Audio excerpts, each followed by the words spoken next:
Yafa from Lean Startup Enterprise, and in this video I am going to give you a leadership tip that will help your colleagues, subordinates, or employees respect you more and want to follow your vision.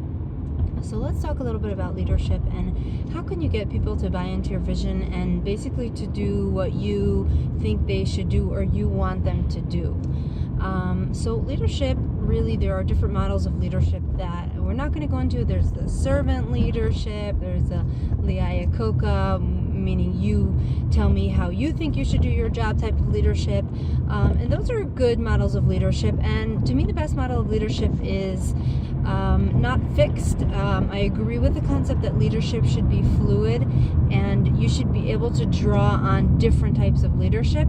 So whether it's a more of inclusive type of leadership, whether you are gamifying your team meetings, and whether sometimes you just say this is the direction we need to go and trust me and let's just do it because we need to do it quickly, which is sort of more like a dictatorship style of leadership.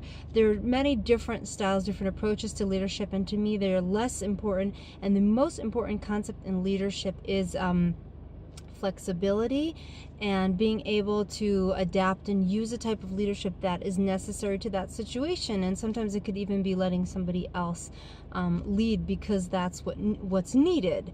So leadership can be very fluid, and that is the best model in my eyes, where you can draw from across the spectrum as is needed. Now, leadership is basically a relationship where you are working with, whether your employees or subordinates, your team, and they're underneath you, and you are leading them in a certain direction, right?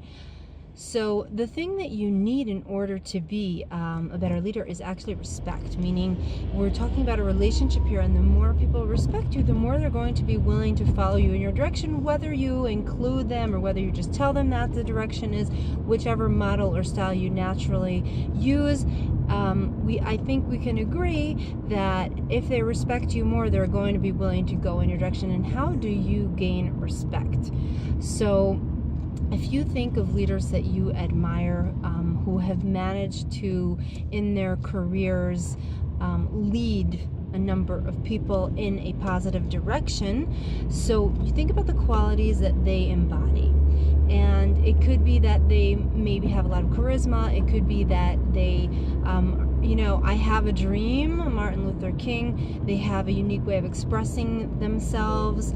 It could be that they're passionate about what they believe in. It could be that they're playful. It could be that they know how to express appreciation to those working underneath them. So there's different qualities that you're going to find in great leaders, and knowing what those qualities are is going to give you a good direction, meaning you're going to want to embody those qualities, because really gaining somebody's respect is about investing in the relationship with them.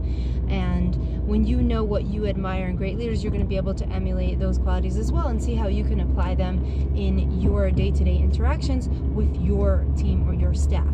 So knowing the great leaders that you admire, that you look up to, and taking the time to understand what qualities they embody that causes you to admire them, that is first step to becoming a better leader yourself.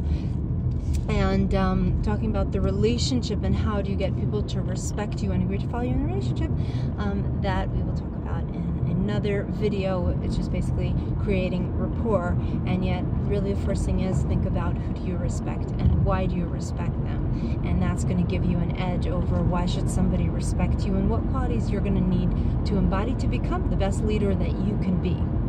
So I hope you've enjoyed this, and if you do want to book a free consultation with me, please check out the link below, and I'd be happy to talk to you about how you can apply this leadership concept in your company or your startup.